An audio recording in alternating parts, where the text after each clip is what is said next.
Tell us 3 things about your mother, my friends demanded.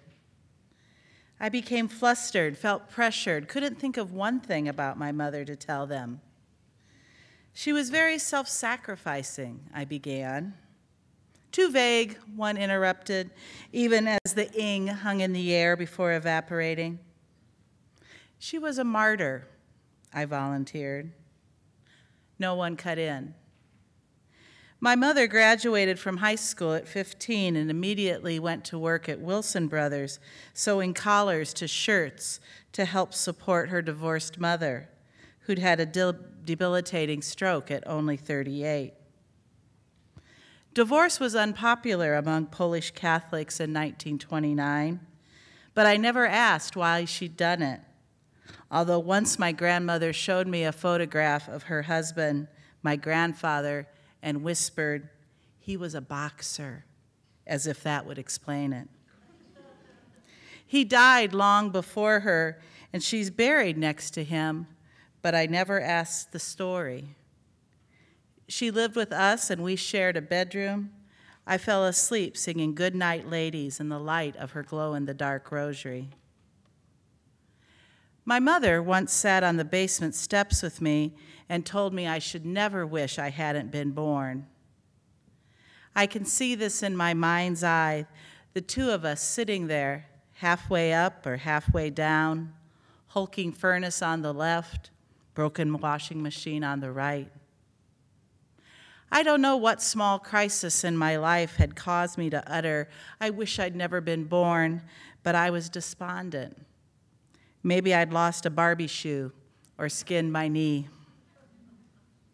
If a car was coming down the street and it was going to run over you, I'd push you out of the way and let it hit me instead, she said.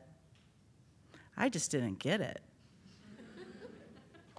You're older than me, I said, so you have more people to love.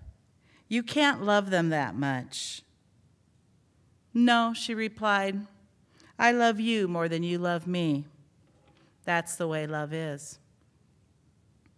She didn't complain much, not even when the doctors cut out several inches of her intestine a few years later, or when they cut off her breasts, first one, then the other. And since she didn't complain, I didn't even know it was happening. Either that, or I was too self-absorbed to notice. My mother's best friend, Mrs. Schaefer, lived down the alley and kept diaries all her adult life, just a few sentences each day. Later, after my mother died, she showed me what she'd written in the summer of 1970. Thelma went to the doctor today. Bad news. Bad news.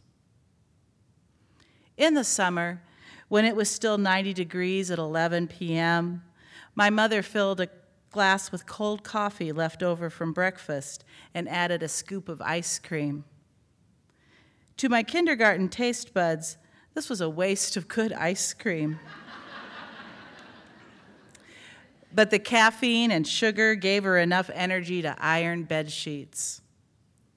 The iron thumped on the board, the box fan whirred, and Doc Severinson's Johnny's theme played, weaving together our soundtrack for July for nights on Prospect Drive.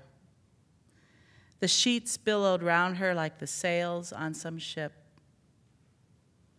She never left knives in the dish drainer overnight.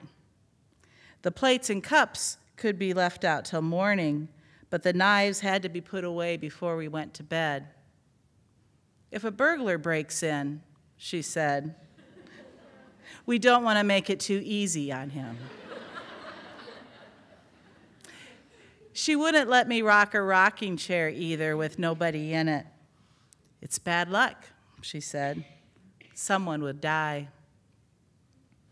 We didn't have air conditioning, but she did something with closed windows and pulled blinds that kept the house cool. When I do this, the house just gets hotter. But she knew household magic and could suspend fruit cocktail in Jell-O.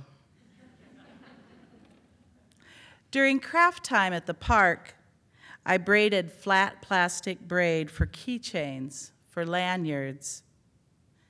Braiding palm before Easter was sort of like braiding flat plastic braid.